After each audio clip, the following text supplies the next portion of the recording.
চলেন আমি আপনাকে বোঝাতে চাই, লক্ষ্য করে দেখা যায় একদিকে আমি সুদের ব্যাপারে বলতে বলতে অনেকটা লম্বা হয়ে গেছি। চলেন একটা হাদিস শরীফ বলা যাক। আমাদের সমাজে যারা সুদ খায় তাদের বিষয়টা বলার উদ্দেশ্য ছিল এটা। ইহুদি জাত সুদ আবিষ্কার করেছে, কিন্তু ইহুদিরা ওরা সুদ নিজেদের মধ্যে দেনলেন করে না, অপরের কাছে দেনলেন করে। কিন্তু ওদের উদ্দেশ্য একটা, কিভাবে আমরা বোনাফাউন্ড তৈরি করব, কিভাবে আমরা অর্থ কামাবো। ইহুদি জাতিরা ওরা চিল্লা চিল্লি করেছে তোমরা একটা কিংবা দুটোর বেশি সন্তান নিও না, কিন্তু ইহুদিদের গিয়ে একটা বার তাকিয়ে দেখো ওরা 8টা 10টা করে সন্তান নিয়েছে। ও বাপজিরা, আমি আপনাকে বোঝাতে চেয়েছি পৃথিবীর জমিনে নবী আমার হাদিস শরীফে বললেন পৃথিবীর জমিনে এমন অধিকাংশ উম্মাত থাকবে ওরা হত্যাকারী আর মার্ডারকারী, হত্যাকারী আর মার্ডারকারী। যদি বলেন প্রমাণ দেন, এর ভিতরে আমরা যারা বসে আছি অনেকে আমরা বিয়ে করিনি, যারা বিয়ে শাদী করেছে অধিকাংশ আমরা মার্ডারকারী, হত্যাকারী, আমরা সন্তানকে হত্যা করেছি। যদি বলেন একটা প্রমাণ দেন, চলেন আমি আপনার কাছে প্রমাণ দিচ্ছি। আপনাদের গেঁওখালি, আপনাদের এখানকার মানুষ কোন ব্যক্তি যদি বিবাহ শাদী করে, নতুন বিবাহ শাদী করলেন, এখন আল্লাহর হুকুমে আপনার স্ত্রী গর্ভে আমার আল্লাহটা সন্তান দিয়েছে। খুব ভালো করে বুঝবেন আমি কি বোঝাতে চাই। আল্লাহ আপনার স্ত্রী গর্ভে একটা সন্তান দিয়েছে, মেয়েটার বিবাহ হয়েছে 1 থেকে 2 বছর হয়ে গেছে। এখন আব্বাজির কাছে ফোন করে বলছে আব্বাজি আমি তোমার অমুক মেয়ে বলছি, আমার গর্ভে সন্তান এসেছে, আমরা এখন কোনো বাচ্চা নেব না, তোমার জামাই এখন বাচ্চা নিতে চায় না। শ্বশুর আব্বা দেখলো মেয়ে আমার ঠিক বলেছে, এখন তো ওদের খেলা করার সময় না, মা এই অল্প বয়সে তোমার বাচ্চা নিতে হবে না। কিন্তু মেয়ে কথা শুনলো বাপের। বাপ বললেন মা তোমার গর্ভে বাচ্চা এসেছে, সন্তান এসেছে, বেভুলে যখন হয়ে গেছে ওই সন্তানটাকে ক্লিয়ার করতে হবে। চলো গেঁওখালি না কাপাস বেড়ে না দেখা যায় মঞ্জুশ্রী না চৈতন্যপুর কোনো একটা মেদিনীপুর হসপিটালে নিয়ে যাওয়া হোক। আব্বাজি বাড়ি থেকে 30,000 40,000 টাকা নিয়েছে, জামাই বাবুকে সঙ্গে করে নিয়েছে, বড় ছেলেকে সঙ্গে করে নিয়েছে, মেয়েকে গাড়িতে করে নিয়ে হসপিটালে গিয়ে ডাক্তারকে বলছেন ডাক্তার বাবু আমার মেয়ের বয়স মাত্র, বিয়ের বয়স হলো 2 বছর 1.5 বছর, কিন্তু কোনো কারণে গর্ভে বাচ্চা এসে গেছে, এই সময় আমরা বাচ্চা নেব না, আমার জামাই অল্প বয়স, আমার মেয়েটার অল্প বয়স, এরা এখন খেলা করবে, এখন এ থেকে আমি বাচ্চা নিতে দেবো না। ডাক্তার বাবু বললেন 30,000 40,000 টাকা লাগবে। এখন বাপ তিনি টাকা 40,000 টাকা গুনে ডাক্তার বাবুর কাছে দিয়েছে। ডাক্তার বাবু হুম ঘরে ঢুকিয়ে ওখানে অপারেশন করে পেট কেটে নিরহ বাচ্চাটাকে কাঁচি দিয়ে কেটে কেটে ফ্রিজিতে পোল্ট্রির গোস্তর মতো রেখে দিয়েছে। আমি আপনাকে বোঝাতে চেয়েছি আপনার মেয়ের গর্ভে আল্লাহ সন্তান দিয়েছে, আপনার জামাইয়ের কারণে আল্লাহটা বাচ্চা দিয়েছে, কিন্তু আপনি জামাইয়ের সুখের দিকে তাকিয়ে, আপনার মেয়ের সুখের দিকে তাকিয়ে আপনার মেয়ের গর্ভে বাচ্চাটা ডাক্তার বাবুকে 40,000 টাকা দিয়ে আপনি যখন পেট কেটে কুচি কুচি করে বাচ্চাটাকে হত্যা করেছেন। আল্লাহর কোরআন জানিয়ে দিয়েছে ওমান আহিয়াহা ফাকান্নামা আহিয়ান নাসা জামিয়া, तमाम পৃথিবীর ব্যক্তির ভিতরে কোনো একটা ব্যক্তিকে অর্থ দিয়ে, সময় দিয়ে, সম্পদ দিয়ে যদি একটা বার বাঁচাতে পারতে, আল্লাহর কোরআন বললেন तमाम পৃথিবীর মানুষকে বাঁচালে যতটা সওয়াব, যতটা নেকি, অতটা সওয়াব নেকি আমার আল্লাহ তোমায় নামায় আমালে দান করে দিত। এবার আল্লাহর কোরআন পরে ফয়সালা দিয়েছে ফাকা আন্নামা কতালান নাসা জামিয়া, কোনো একটা ব্যক্তি নিরহ বাচ্চাকে, বেগুনা বাচ্চাকে, নিরহ মাসুম বাচ্চাকে যদি কোনো ব্যক্তি নিরহ ব্যক্তিকে হত্যা করে দেয়, মার্ডার করে দেয়, কতল করে দেয়, तमाम পৃথিবীর জমিনে হিন্দু, খ্রিস্টান, জৈন, পারসি, শিবির, ইসাই, গুজরাটি, মারাঠি, কোচবিহারি, বিহারি, বাঙালি, तमाम পৃথিবীর জমিনে যত ব্যক্তি আছে প্রত্যেককে মার্ডার করলে, কতল করলে ও যতটা গুনাহ পাপ হবে, একটা নিরহ ব্যক্তিকে হত্যা করলে, মার্ডার করলে অতটাই যতই পাপ আমার আল্লাহ তার নামায় আমলে দেবে। ও শ্বশুর আব্বারা দাদু ভাইরা একটা বার খেয়াল করে দেখো, তোমার মেয়েকে বিবাহ দিয়েছো কিন্তু তোমার মেয়ে সুখের দিকে তাকিয়ে তুমি 30-40 হাজার টাকা দিয়ে ডক্টর বাবুর কাছে নিয়ে গিয়ে তোমার মেয়ের পেটটা কেটে পেটটা ফেড়ে ওই বাচ্চাকে নিয়ে তুমি ধুলিসাৎ করে দিয়েছো। তুমি আজকের মাথায় টুপি দিয়ে বলবে আল্লাহ আপনি আমাকে ক্ষমা করো, তোমার মেয়ে তোমার জামাই বলবে আল্লাহ আপনি আমাকে ক্ষমা করো। কিন্তু ইতিহাস প্রমাণ দিয়েছে এরাই হলো মাসুম বাচ্চা মার্ডারকারী আর হত্যাকারী, ঠিক না বেঠি? আল্লাহ এবার বলেন, আপনি যে মেয়ে সন্তানের দিকে তাকিয়ে আপনি সুখ খুঁজেছিলেন, এবার বলেন রিজিকের মালিক কে?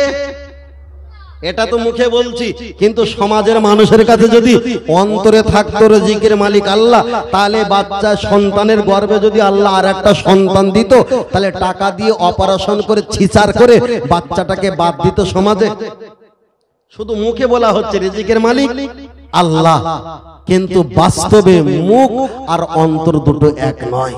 তাই আমি বলছি ইহুদিরা নিরহ ব্যক্তিকে ফিলিস্তিনি মুসলমানকে হত্যা করেছে, তাদের প্রতি কোনো রাগ আছে না, বরং ইসরায়েলরা যাযাবা ছিল, ফিলিস্তিনিরা তাদেরকে থাকার জায়গা দিয়েছে, থাকার জায়গা দিতে দিতে সবার জায়গা করে নিয়ে বলছে এই জায়গা এবার আমাদের, এখান থেকে গাটা উঠে যাও।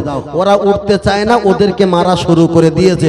তাহলে ভাবতে হবে বসার জায়গা করতে করতে সবার জায়গা করে নিয়েছে। ওরা ছিল মেহমান, ফিলিস্তিনিরা মেহমানদের নবীর আদর্শ অনুযায়ী তাদেরকে মোহব্বত করে বসতে দিয়েছে, কিন্তু তাদেরকে নিরহ ব্যক্তিকে অকস্মাৎ তারা গুলি করে বোমা মেরে হত্যা করে দিয়েছে। এবার আমি বলছি আপনিও যদি কোনো নিরহ ব্যক্তিকে তরোয়াল দিয়ে, ওরা মেরেছে কি দিয়ে? বোমা দিয়ে আর বন্দুকের টোটা দিয়ে, বারুদ দিয়ে, আর আপনি মেরেছেন কি দিয়ে? নিরহ বাচ্চাকে কাঁচি কিংবা ছুরি দিয়ে। কিন্তু ওরা যেমন জাহানটা নিয়ে শেষ করে দিল, আপনিও জাহানটা শেষ করে দিলেন, কিন্তু প্রসেসিংটা আলাদা। কিন্তু ওরাও মৃত্যু নিশ্চিত করেছেন, আপনিও ছোট মাসুম বাচ্চাকে মৃত্যু নিশ্চিত করেছেন। বলেন পাপের ভাগ গুনার ভাগ নেবে কি ফারেস্তা নেবে? আমি কি আপনাদের বোঝাতে পারছি ভাই? আমার বক্তব্য যদি আপনি সুস্থ মস্তিষ্কে না বুঝতে পারেন, আমি আপনাকে এছাড়া আর বোঝাতে পারবো না। কেন কেসা কাহিনী ঘটনা বলে আমি এ আ বলে চিল্লে চিল্লে আ করে আমি আপনাকে এসব বলতে আসিনি ভাই। যতটুকু বলছি 50 জনের ভিতরে 5 জন যদি বুঝতে পারে এটাই যথেষ্ট। কেন সবাই যে শাড়ির দোকানে ঢুকলে আর কাপড় কিনবে, শাড়ি পছন্দ করে কিনে যাবে, এটা ভুল, এটা ভুল, এটা রং। কেন 5টা খরিদ্দার আসবে, তার ভিতরে 3 জন তো কিনবে, সবাই কিনতে পারে না। সবাই যে থাকে, সবাই যে বুঝতে পারে এটা ভুল, তার ভিতরে কিছু সংখ্যক মানুষ যদি বুঝতে পারে, তাহলে আমার বলাটা কষ্টটা সার্থকতা হবে। আর যদি মোটেই না বুঝতে পারে, তাহলে দোষটা আপনার নয়, দোষটা দুর্বলতা আমার। কেন আমি আপনাদের সেই ভাষা দিয়ে বোঝাতে পারছি না। আল্লাহ আমাদেরকে সকলকে হেফাজত করেন, বলেন আল্লাহুম্মা আমিন। চলেন আমি আপনাকে বোঝাতে চেয়েছি, লক্ষ্য করে দেখা যায়। তাহলে একদিকে বলছিলাম সুদের কারবার শিখিয়েছেন ইহুদি জাত, পরে বলছিলাম বাচ্চা কম নিতে হবে, এটা শিক্ষা দিচ্ছে পরিস্থিতির উপরে এখন ইহুদি সম্প্রদায়। তাহলে দুটো কারণ বলেছি, চলেন আপনার কাছে আর একটা বলা যাক। তাহলে আমরা সুদের কারবার করব না। যদি বলেন কেন? নবী আমার হাদিস শরীফে বললেন কেউ যদি সুদ খায় অমুকিলাহু, কেউ যদি সুদ খায় অকাতিবাহু, কেউ যদি সুদের ব্যাপারে লেখালেখি করে অশাহিদাহি, কেউ যদি সাক্ষ্য দেয় ও চাচি ও ভাবি তুমি 5000 3000 টাকা একটা বছর জমা দাও, তুমি আবার 2-3 বছর পরে এত হাজার হাজার টাকা পাবে। অশাহিদাহি যারা সুদের ব্যাপারে মানুষকে সাক্ষ্য দেয়, মানুষকে বোঝাতে যায়, আল্লাহ নবী পরে বলেছেন আইসা রোগা আইয়ান কি হারজুল উম্মাহু আকামা ক্বালা আলাইহিস সালাম, আল্লাহ আল্লাহ নবী বললেন যারা সুদ খায়, মানুষকে সুদ খাওয়ায় এবং সুদের কথা লেখে এবং সুদের ব্যাপারে সাক্ষ্য দেয়, এরা 70টা গোনা আছে। তার ভিতরে ছোট্ট গোনা হলো মায়ের সঙ্গে ব্যভিচারী করলে যতটা পাপ অতটাই পাপ তার নামায় আমলে লেখা হয়। এবার আমি আপনার কাছে একটা কথা খুলে বলছি, আপনি স্বামী আর স্ত্রী, আল্লাহ আপনার সন্তান দিয়েছে 2টো সন্তান কিংবা আল্লাহ সন্তান দিয়েছে 3টে সন্তান, একটা বার হিসাব করে বলবেন আপনি সুদের টাকা নিয়েছেন 50,000 কিংবা 1 লাখ টাকা নিয়েছেন, আপনি কার জন্য নিয়েছেন? আপনার বিবিকে খাওয়ানোর জন্য, আপনার ছেলেকে খাওয়ানোর জন্য, আপনার মেয়েকে খাওয়ানোর জন্য। আপনি তাদের দিকে তাকিয়ে 50 কিংবা 1 লক্ষ টাকা আপনি সুদের টাকা, লোনের টাকা নিয়েছেন। কিন্তু আপনি কি জানেন, বসুরপুরা শরীফে দাদা পীর রহমাতুল্লাহ আলাইহি ওনার অনুমোদিত বসিরহাট আল্লামা হুজুর তিনি একটা জায়গায় বলেছেন, কেউ যদি বিসমিল্লাহ বলে হারাম মাল খায়, ওই ব্যক্তিটা বিসমিল্লাহ বলে খেলে বেঈমান কাফের হয়ে যাবে।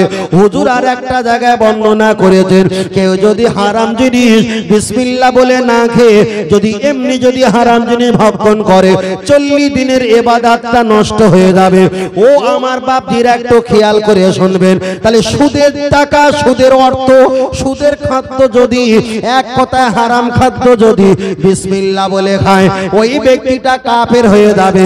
আর যদি বলে হারাম জিনিস আমি বিসমিল্লাহ বলে খাবো না, তাহলে পিছনে 40 দিনের ইবাদতকে নষ্ট হয়ে যাবে।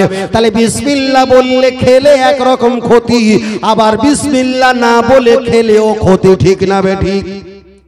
এবার কোন দিকে যাওয়া, কোন দিকে যাবে?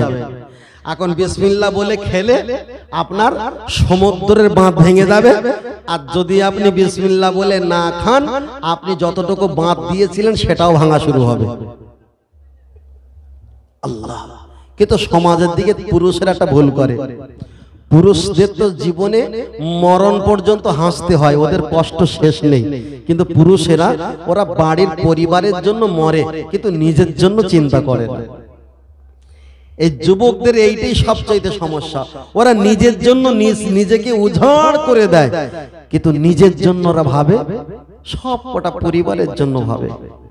কিন্তু কোরআন বলেছে, কোরআন বলেছে যে নিজে নিজেকে নিয়ে ভাবলো ফাকাদ আরাফা রাব্বাহু, সে তো আমার আল্লাহকে খুব সহজেই চিনে নিল।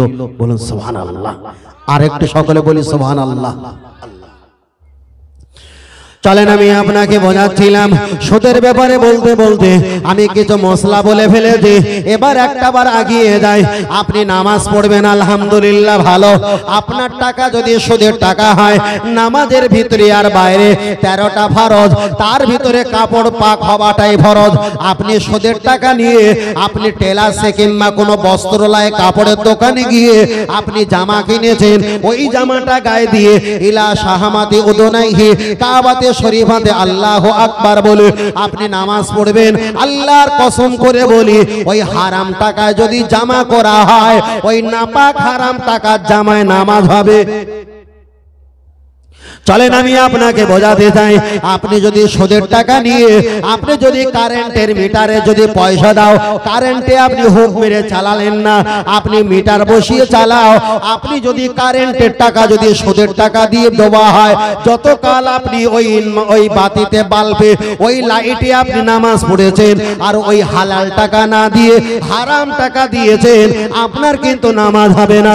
সুদের টাকা দিয়ে আপনি যদি সাবমার্সেল টিউবওয়েল যদি বসিয়েছেন, ওই পানিটা আপনি বিসমিল্লাহ বলে খেলে একই পর্যায়ে চলে যাবে। আপনি যদি উযু করেন, আল্লাহর নবী হাদিস শরীফে বলেছেন আত-তুহুরু শাতরুল ঈমান, পরিষ্কার পরিচ্ছন্নতা ঈমানের অঙ্গ। নবী আমার হাদিস শরীফে বললেন আফদালুল ইবাদাত ইবাদাতি সালাত, সবচেয়ে বড় ইবাদত সেটা হলো নামাজ। তোমাকে পাক পবিত্র উযু করা লাগবে। তাহলে হারাম টাকা সুদের টাকায় যদি একটা বার টিউবওয়েল সাবমার্সেল যদি বসানো হয়, ওই পানিতে উজু করলে তো উজু হবে না, আর ওই বিনা ওজুতে নামাজ পড়া যাবে না। যদি বলেন হুজুর একটু ব্যাখ্যা বলি, আপনার টাকা নেই, আপনি হজ করতে পারবেন না, আপনার টাকা নেই, আপনার যাকাত দেওয়ার কোনো প্রয়োজন নেই, আপনার টাকা নেই ফিতরা দেওয়ার প্রয়োজন নেই, আপনার টাকা নেই কুরবানি দেওয়ার প্রয়োজন নেই, আপনার টাকা নেই দান করার প্রয়োজন নেই, বরং গরিব যদি হও আপনি দানের মাল সাদকার মাল নিতে পারো, কিন্তু গরিব ব্যক্তির জন্য আপনি ধার করে হজ করতে পারবেন না, ধার করে কুরবানি, ধার করে ফিতরা, ধার করে যাকাত দিতে পারবেন না। এবার চলেন এগিয়ে যাওয়া যাক। আপনার উজু নেই, আপনি ওয়াজ শুনতে পারেন, আমার উজু নেই আমি ওয়াজ করতে পারি, আপনার উজু নেই মসজিদে আপনি আযান দিতে পারেন, তবে এই না যে উজু ছাড়া মসজিদে আর ওয়াজ করতে হয়, এটা আমি বলছি না। যদি নাকি আপনার উজু না থাকে, আপনি কোনো কারণে মসজিদে আযান দিতে পারেন, কোনো সমস্যা নেই। আপনার যদি উজু না থাকে কোনো কারণে, আপনি কবর জিয়ারত করতে পারেন। উজু যদি না থাকে, ছাগল বকরি দুম্বা মহিষ, আপনি গরু কিংবা মুরগি পোল্ট্রি এগুলো আপনি জবাই করতে পারেন। আপনার উজু নাই, কলেমা জিকির করতে পারেন। আপনার উজু নাই, মানুষকে সালাম দিতে পারেন। আপনার উজু নাই, আপনি সেহরি খেতে পারেন। আপনার উজু নাই, আপনি ইফতার ভক্ষণ করতে পারেন। আপনার উজু নাই, আপনি দাঁড়িয়ে সালাম কিয়াম করতে পারেন। কিন্তু আপনার উজু যদি না থাকে, আল্লাহর কোরআনে হাত দেওয়া যাবে না। কিন্তু কোরআন যদি মুখস্থ থাকে, কোরআনে হাত না দিয়ে মুখস্থ থাকলে আপনি পড়তে পারেন, পড়তে পারেন। কিন্তু সবচাইতে বড় ইবাদত, ইবাদতটা হলো নামাজ।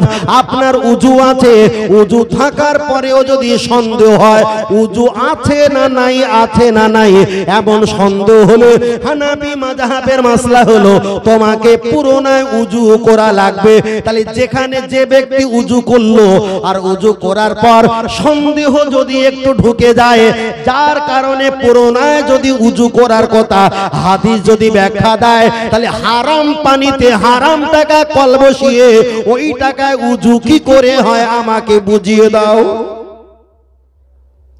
হবে হবে না। চলেন আমি আপনাকে বোঝাতে যাই।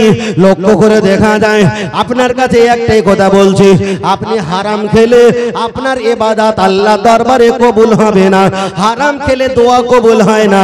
যারা তাসাউফ পন্থী আছে, মারেফাতে লাইনে আছে, সবচাইতে বড় একটা ব্যাপার হলো হারাম খেলে আল্লাহ দরবারে খুশুখুজুটা চলে যায়, আল্লাহর কাছে খুশুখুজুটা অন্তর থেকে থাকে না।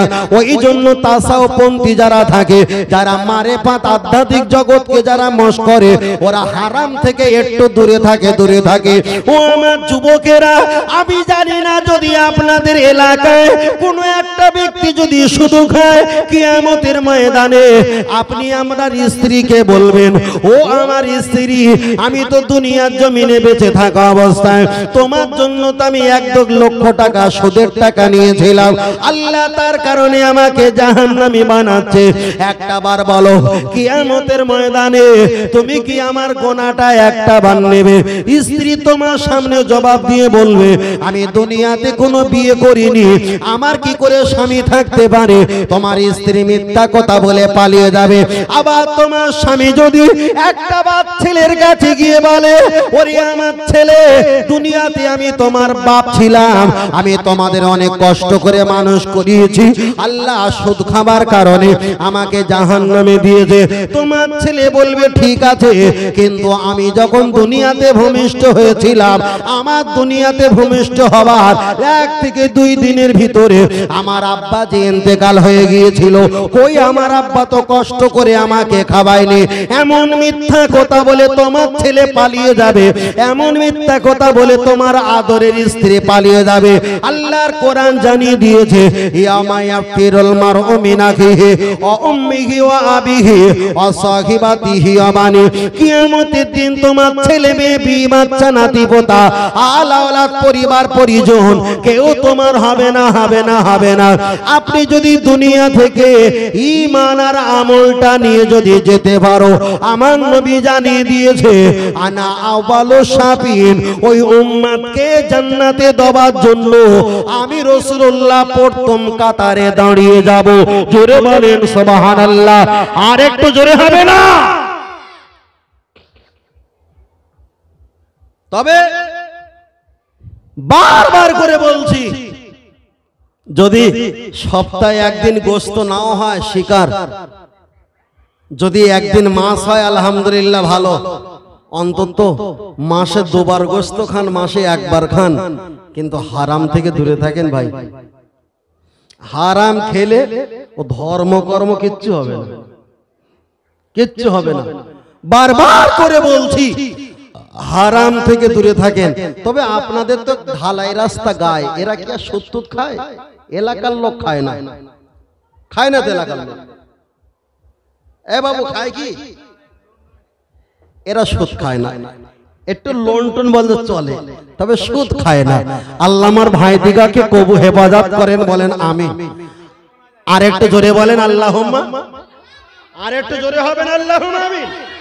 নারে তাকবীর। আল্লাহ কবুল করেন, বলেন আমিন। আমি প্রত্যেককে বলছি ভাই, বড় ইমারত, বড় ঘর, এটা আমাদের দুনিয়াতে করতে হবে প্রতিযোগিতা করে, এটা নয়।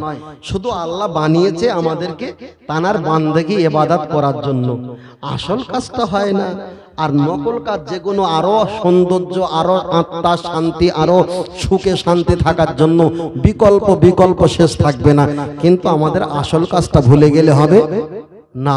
যদি একটাবার খুলে বলি, চাচা অনেকে তো নামাজ পড়ে এশার নামাজ, এখন ঘরে কেউ নামাজ পড়ছে বারান্দা, বারান্দা মানে জানেন তো, এখন ওই সরু বারান্দায় নামাজ পড়ছে।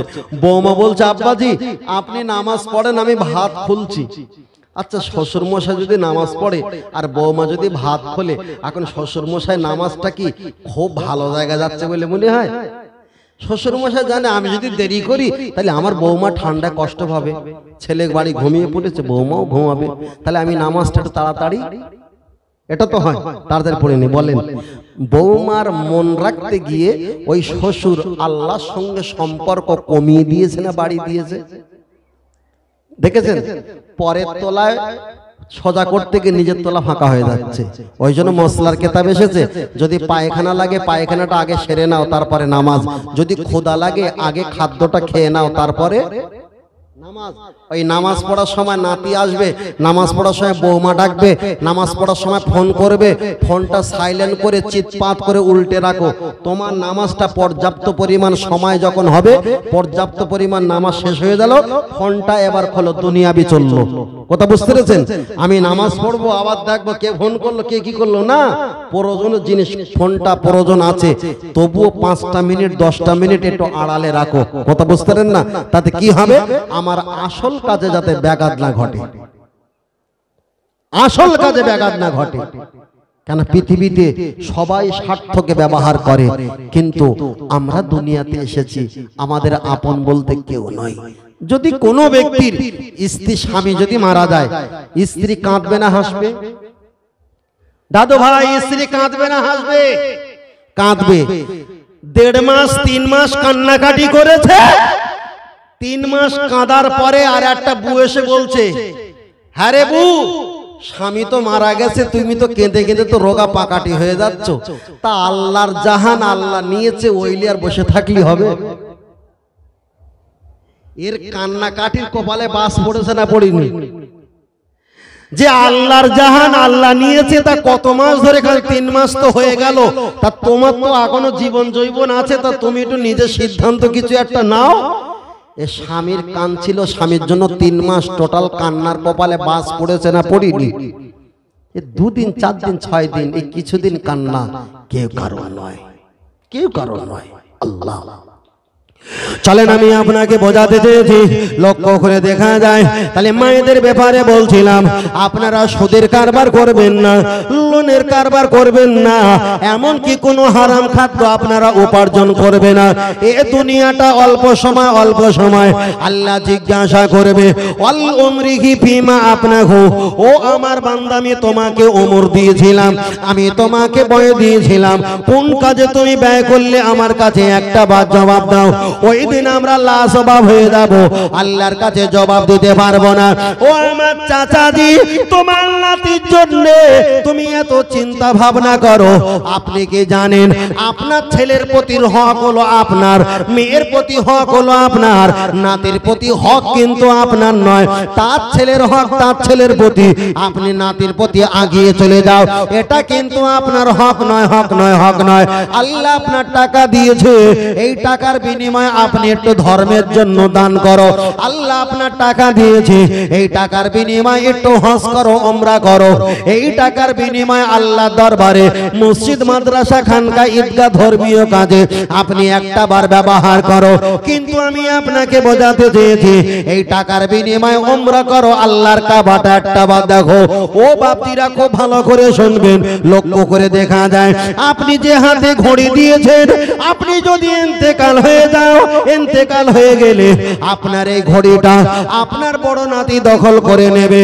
আপনি যে খাটে ঘুমাতেন, আপনি মারা গেলে আপনার বড় ছেলে, বড় বৌমা ওই খাটটা দখল করে নেবে। আপনি যে জুতোটা পায়ে দিতেন, ওই জুতোটা আপনার বড় নাতি দখল করে নেবে। আপনি যে চেয়ারে বসে থাকতেন, ওই চেয়ারটা আর একটা বাড়ির পরিবার দখল করে নেবে। আপনি যে গেলাসে আর বাটিতে আর বাসনে আপনি খানা খেতেন, আপনার স্পেশাল ছিল, আপনি মারা গেলে হয় কোনো ভিক্ষুক না ইমাম সাহেব না কোনো এলাকার কোনো একটা ব্যক্তি পেয়ে যাবে। আপনার দুনিয়াতে জমি আছে, আপনার ইন্তেকালের পর ওই জমি জায়গাগুলো দলিল হয়ে ভাগ হয়ে রেকর্ড পত্র সব ভিন্ন নামে হয়ে যাবে, দুনিয়াতে আপনার কিছু থাকবে না। ও আমার মায়ের, আমি আপনাদের বলছি, আল্লাহ আপনাদের গর্ভ থেকে কোনো একটা কন্যা সন্তান যখন দান করে, ওই সন্তানটা দেখা যায় 3 কেজি 3.5 কেজি কম বেশি একটা ব্যবধান ওজন হয়, কিন্তু ওই বাচ্চাটা জীবিত বাচ্চা, তাকে একটা নারী জাত দৌড়ে আসে, তাকে আমরা ধন্যী বলি বলি। ওই মেয়েটা এসে ছোট বাচ্চাকে গোসল করিয়ে দেয়, সুন্দর একটা কাপড় পরিয়ে আতর গোলাপ লাগিয়ে দেয়। ওই বাচ্চাটার বয়স দেখেন 1 দিন 2 দিন, বাচ্চাটার বয়স যখন 18-20 বছর হবে, ওই বাচ্চাটার যখন বিবাহ দেওয়া হবে, আবার কিছু নারী সম্প্রদায়, নারী জাত, তারা দৌড়ে এসে ওই মেয়েটাকে সুন্দর করে গোসল করিয়ে খুশবু মাখিয়ে এবার লাল রঙের শাড়ি, সাদা রঙের শাড়ি, লাল রঙের শাড়ি আর হলুদ রঙের শাড়ি ওই মেয়েটাকে পরিধান করাবে। আবার মেয়েটার বয়স যখন 60-70 বছর হয়ে যাবে, আবার ওই মেয়েটা ইন্তেকাল হয়ে গেলে এমন একটা ঘরে নিয়ে যাবে, এমন একটা কবর বাড়ি নিয়ে যাবে, যেখানে একবার গেলে আর জীবনে ফিরে আসা সম্ভব নয়। এবার দেবে সাদা রঙের কাপড়, সাদা রঙের কাড়ি, সাদা রঙের শাড়ি। ওই মেয়েটাকে জিজ্ঞাসা করা হবে, তোমার প্রথম যখন দুনিয়াতে এসেছিলে, মায়ের গর্ভ থেকে একটা নারী যা তোমাকে গোসল করিয়েছিল, কাপড় পরিয়েছিল, বিয়ের সময় তোমাকে গোসল করিয়েছিল নারী জাত, আবার তোমাকে কাপড় পরিয়েছিল, মৃত্যুকালে একটা নারী জাত এসে তোমাকে আবার গোসল দিয়েছিল, আবার তোমাকে কাপড় পরিয়েছিল। কিন্তু আপনি যদি একটা বার কবরে যাও, আপনি মনে করবেন এলাকার মানুষ আমাকে এত ভালোবাসে, আমি কবরবাসী হয়ে গেছি, এরাই হয়তো আমার সঙ্গে যাবে। না না, এটা মিথ্যা কথা, যাবে না। যখন আপনার কবরে শুইয়ে দেবে, বিসমিল্লাহি ওয়া বিসাবিলিল্লাহি ওয়া আলা মিল্লাতি রাসূলুল্লাহ, আপনার কবরে যখন শুইয়ে দেওয়া হবে, 2 দিকে 2 ব্যক্তি নেমে পড়বে। আপনি মনে পড়বেন এরা হয়তো আমার সঙ্গে যাবে। না না, এরা আপনার সঙ্গে যাবে না। মাজার দড়ি, পায়ের দড়ি, মাথার দড়ি যখন একটা বার খুলে দিয়ে মাটিতে ভর দিয়ে যখন চলে আসবে, আপনি যদি কেঁদে কেঁদে সারা পৃথিবীর জমিনটা যদি ভিজিয়ে দাও, চুল পরিমাণ উপকার আসবে না, আসবে না। কিন্তু নবী আমার জানিয়ে দিয়েছে, তোমরা দুনিয়াতে বেঁচে আছো, তোমরা যখন কাঁদবে, কান্নাকাটি যদি না আসে, চোখ থেকে যদি পানি জারি না হয়, তোমরা যদি একটু কান্নার ভাম যদি করতে পারো, কান্নার মতো যদি ছলনা করতে পারো, আমার আল্লাহ তোমাদের কান্নার ছলনাটা কান্নার ভিতরে হাজির করিয়ে তোমার জিন্দেগির গুনাহকে মাফ করে দেবে। আর একটু জোরে হবে না? তাহলে আজকে যেটা বলছি, এটা হলো কি পারিবারিক ব্যাপার। পারিবারিক, আমরা নিজের চিন্তা নিজে করছি। আমি কি এখানে বসে কোনো কেসটা কোনো ঘটনা কিছু বলছি না, যেগুলো আমাদের প্রয়োজন, যেগুলো আমরা যে পথে চলবো সেই পথটা কিভাবে আমাদের জানা দরকার, এই বিষয়ে অনেক কিছু লজিক আর অনেক কিছু উদাহরণ আমরা এখানে শুনতে বসেছি। আল্লাহ আমাদের কবুল করেন, বলেন আমিন। দুরূদ শরীফ পড়ি। আল্লাহুম্মা সাল্লি আলা, খুব জোরে জোরে আওয়াজ দিয়ে পড়ো। ওয়ালা আলি সাইয়্যিদিনা, মা আমিনার ঘরে যাব, সেইখানে আখিরি নবীকে পাবো। মনের কথা সব বলিব, সে যে মুহাম্মদ ইয়া রাসূলুল্লাহ। আল্লাহুম্মা সাল্লি আলা, খুব জোরে মাশাআল্লাহ পড়ো বাবা। ওয়া আলা আলি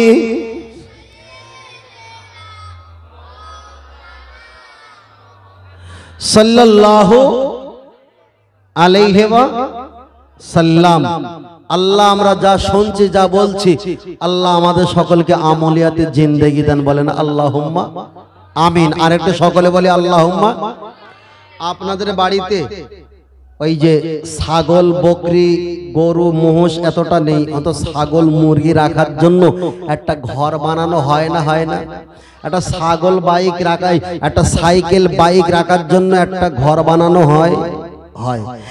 কিছু টাকা অলংকার রাখার জন্য লোহার বাক্স, একটা সুন্দর ডয়ার নির্ণয় করা হয় তো বাবা, হয়। বড় ছেলে বড় বৌমা থাকার জন্য একটা কামরা ছেড়ে দিলাম, বাড়ির নাতি থাকে তার জন্য একটা কামরা ছেড়ে দিলাম, বাড়িতে অনেক আত্মীয় মেহমান আসে তাদের সুখে থাকার জন্য আলাদা এক্সট্রা একটা কামরা বানিয়ে রাখলাম। বাবা, তোমার এতগুলো সম্পত্তি, এতগুলো ভিটে বাড়ি, এতগুলো ঘর ইমারত, তুমি যে আল্লাহকে ডাকবে রাতে দিনে 24 ঘন্টা যখন সময় পাবে, দুনিয়ার পরিস্থিতি ঘটিয়ে দিয়ে আল্লাহর কাছে একটু সকাল সন্ধ্যা সময় পেলে আল্লাহর কাছে তসবিহ পড়ে কান্নাকাটি করবে, এরকম কোন একটা ছোট ঘর বানানো হয়েছে কি? মসজিদে যদি নামাজ পড়তে যাই, যদি একটু বেশি দেরি করে যদি কেরাত সুন্নাত পড়ি, মুয়াজ্জিন আবার তালা চাবিলে নাড়া দেয়, হ্যাঁ সবার হয়ে গেছে, তোমার এখন হয়নি, তুমি কি দেখাচ্ছ নাকি? এটা তো স্বাভাবিক, স্বাভাবিক না? গরমকালে যদি দেরি করে নামাজ পড়া হয় তখন সব পাখা টপ টপ করে বন্ধ করে দেবে, তোমার অপেক্ষায় মুয়াজ্জিন দাঁড়িয়ে থাকবে।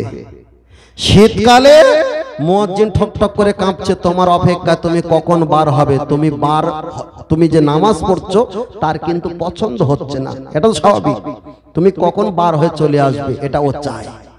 এইরকম ইবাদত আল্লাহ পাওয়া যাবে? আল্লাহ ভালো জানে।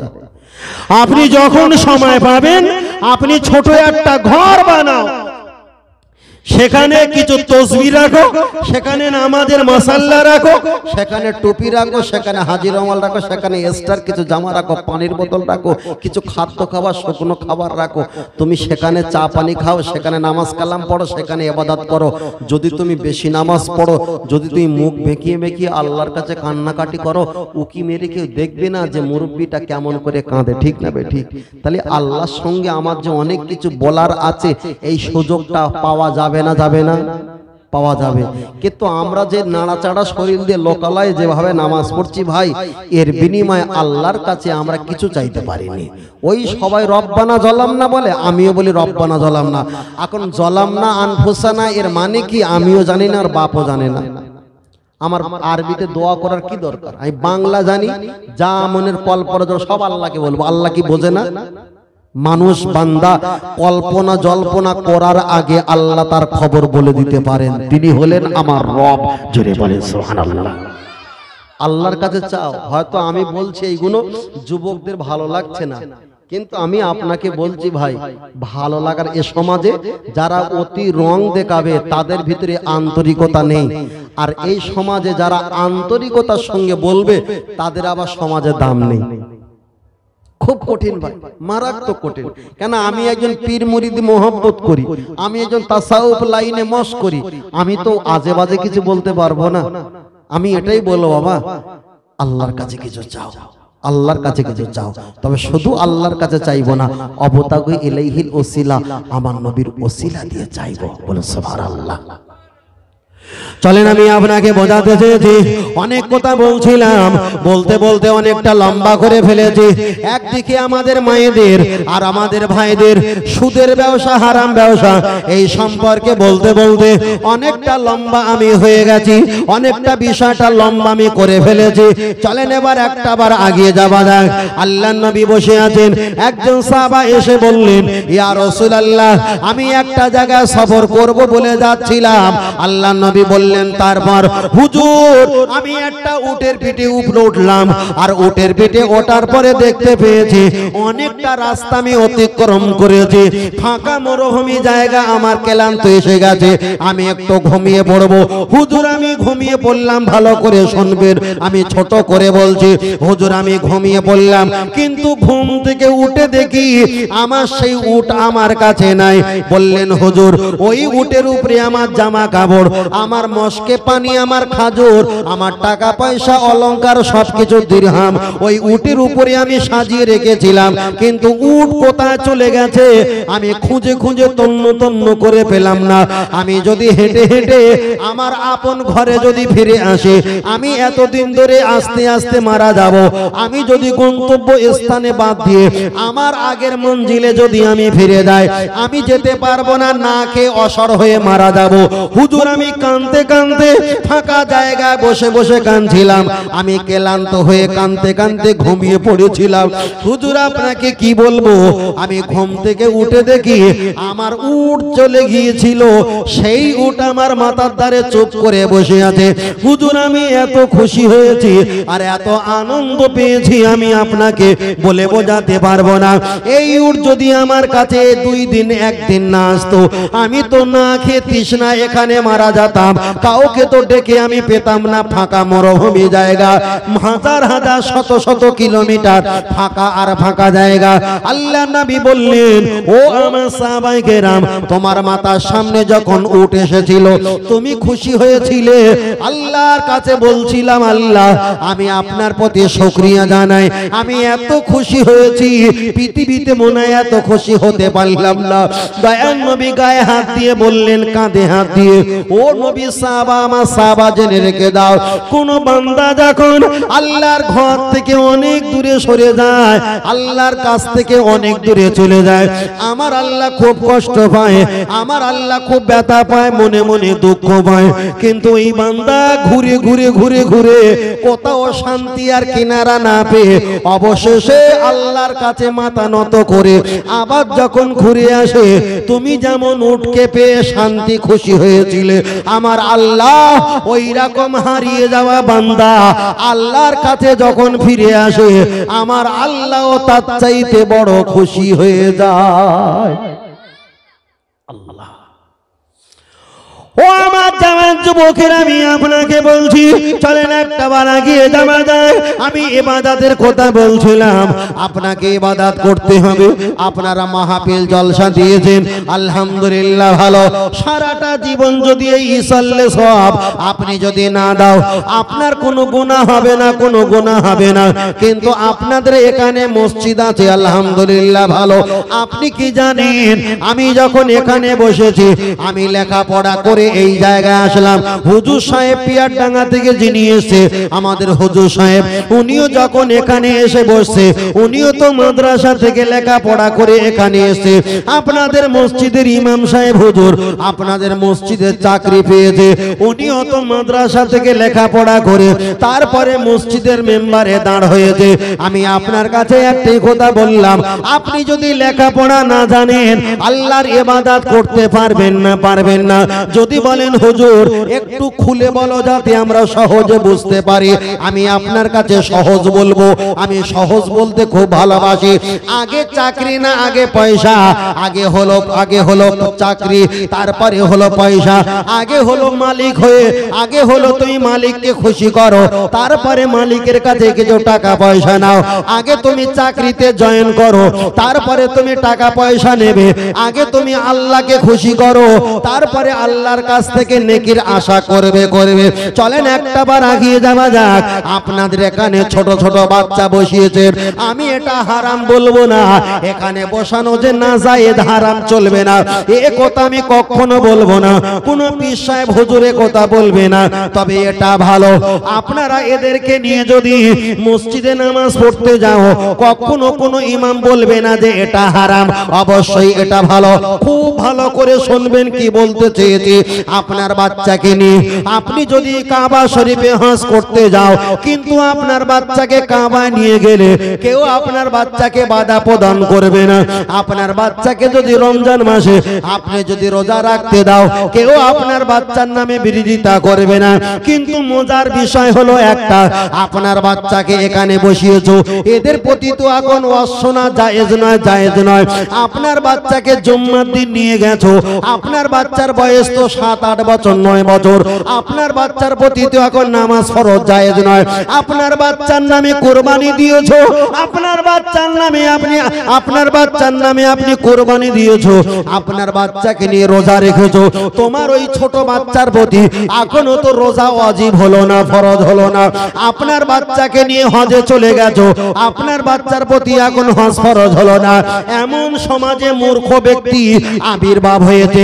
তাহলে যে বাচ্চার প্রতি অশোনা জায়েজ নয় তাকে ওয়াজে ঢুকিয়েছে, যাদের প্রতি নামাজ ফরজ নয় তাকে মসজিদে ঢুকিয়েছে, যার প্রতি এখন রোজা রাখা ফরজ নয় তাদেরকে রোজা জোর করে রাখিয়েছে, যাদের হজ করা এখন জায়েজ নয় তাদেরকে জোর করে হজ করিয়েছে। কিন্তু নবী বলেছেন, আল্লাহ নবী হাদিস শরীফে বলেছেন, তালাবুল ইলমি ফরিদাতুন আলা কুল্লি মুসলিমিন আল মুসলিমা। প্রত্যেক বাচ্চার প্রতি কোরআন শিক্ষা করা, ইলমে শিক্ষা করা ফরজ। তাহলে তোমার বাচ্চার মিলাদ দিয়েছো, তোমার বাচ্চার নামে কুরবানি দিয়েছো, তোমার বাচ্চার নামে হজ দিয়েছো, তোমার বাচ্চাকে নিয়ে ইফতার করতে রোজা রাখতে গেছো, এগুলো তো তোমার বাচ্চার প্রতি এখন জায়েজ হয়নি। বাচ্চা যখন কথা বলা শিখবে, আল্লাহ আল্লাহ বলনেওয়ালা শিক্ষা দেবে, আর বাচ্চা যখন জ্ঞান হবে ওই বাচ্চাকে আল্লাহর কোরআন শিক্ষা দিতে হবে। কিন্তু আমাদের সমাজে ধর্মটা আগে দিয়েছে, লেখাপড়া তারপরে দিয়েছে। ঠিক না বেঠিক? সমাজের দিকে তাকিয়ে দেখো, আগে দিয়েছে ধর্ম আর পরে দিয়েছে কি? লেখাপড়া। এবার একটা কথা বলবেন, আগে লেখাপড়া না আগে চাকরি? আগে লেখাপড়া তারপরে চাকরি। তাহলে মসজিদে আপনি নামাজ পড়তে গেছেন, চাকরিটা কার? আল্লাহর। আপনি হজ করতে গেছেন, চাকরিটা কার নামে? আল্লাহর নামে। আপনি যদি মূর্খ হও ওই চাকরি হবে বলে মনে হয়? কি করে হবে? ইমাম সাহেব এশার নামাজ 4 রাকাত পড়িয়েছেন, আর আপনি তো মূর্খ, লেখাপড়া জানেন না, আর বাদ বাকি 13 রাকাত 14 রাকাত নামাজকে ইমাম সাহেবের ছেলে এসে পড়াবে? আপনার তো নিজে নিজে পড়তে হবে। তাহলে লেখাপড়া করে চাকরি করতে হয়, চাকরি করতে করতে লেখাপড়া নয়। বাচ্চাকে এখানে বসিয়েছো ভালো, তবে এটা তার পক্ষে জরুরি নয়। তার পক্ষে জরুরি হলো কোরআন শিক্ষা করা। বাচ্চার নামে বাচ্চাকে নিয়ে রমজান মাসে রোজা রাখিয়েছো, এটা ভালো, কিন্তু ওটা জরুরি নয়। বাচ্চাকে জরুরি হলো আল্লাহর কোরআন শিক্ষা দেওয়া। কিন্তু সমাজে আগে ধর্মের নিয়মটা গোলা ঝুলি দিয়েছে, কিন্তু লেখাপড়ার দিকে কচু পড়া। আজকের সমাজে ধর্ম যদি লেখাপড়া না করে ধর্ম পালন করা হয়, ওই যদু মধু শুধু হবে ভাই। আর লেখাপড়া করে যদি ধর্ম পালন করা হয়, তাহলে আপনাকে কেউ ঠেলতে গেলে পিছনে আরো 10টা মানুষের প্রয়োজন হবে। ঠিক না বেটি? আর যদি আমি লেখাপড়া না জানি, উঁচু হ্যাঁ উঁচু, নিচু নিচু, মোটা হ্যাঁ মোটা, চিকন হ্যাঁ চিকন, কথা বলছেন, যা বলবে তাই। বারবার করে বলছি, আপনাদের জীবনটা চলে গেছে, আপনাদের বাচ্চাদের জীবনটা এইভাবে ক্ষতি করবেন না। একটু কোরআন শিক্ষা করান, একটু তাদের প্রতি মেহনত করান। আপনাদের এলাকায় মসজিদ আছে তো বাবু? মসজিদ আছে তো? মাশাআল্লাহ। মক্তবখানা মাদ্রাসা আছে? মক্তব মাদ্রাসা বাচ্চা ছেলে মেয়েরা কোরআন পড়ে, সকালে বিকেলে হয়। মসজিদের ইমাম সাহেব হুজুর পড়ায়, তাই না? যাই হোক, মসজিদের বারান্দা হোক, যেখানে হোক পড়ায়। পড়ার সংখ্যা কি খুব বেশি না কম? মানে মরে গেছে, গালে পানি দেওয়া হচ্ছে। এইরকম পরিবেশ, এইরকম সমাজ যদি আরো 150 বছর চলে, এ কি বিশাল কিছু হয় বলে মনে হয়? ঘোড়ার কচু হবে। ফের বলছি ভাই, নাই 1 বছর জলসা বন্ধ করে দাও, নাই 2 বছর জলসা বন্ধ করে দাও, হুজুরদের দাওয়াত বন্ধ করে দাও। এই টাকাটা 2 বছর 3 বছরের টাকাটা একটা জায়গায় রেখে অন্তত 1 ডিসমিল 1 কাটা জায়গা কিনে সেখানে কোরআনের কারখানা, সেখানে কোরআন শিক্ষার একটা জায়গা নির্ণয় করো। আপনি যদি ওখানে বসে যদি বাচ্চাদের কোরআন শিক্ষা দিতে পেরেছো, সাবে বেড়াতে সময় ভাড়াটিয়া মৌলী সাহেবের লাগবে না। আপনি যদি ওখানে বাচ্চাদের কোরআন শিক্ষা দিতে পেরেছো, আপনি ইন্তেকালের পর আপনার মাথার ধারে কোরআন পড়বে কে? আপনার ছেলে মেয়ে। আপনি যদি এই লেখাপড়া না করে যদি চাকরি করে, চাকরির এই বিল্ডিং তৈরি করেন, ভালো করে শুনেন, লেখাপড়া না করে যদি চাকরির বিল্ডিং তৈরি করেন, তখন আমরা এরকম চাকরির কথা বলবো, ফজিলতের কথা বলবো, তখন ওই রকমই হবে।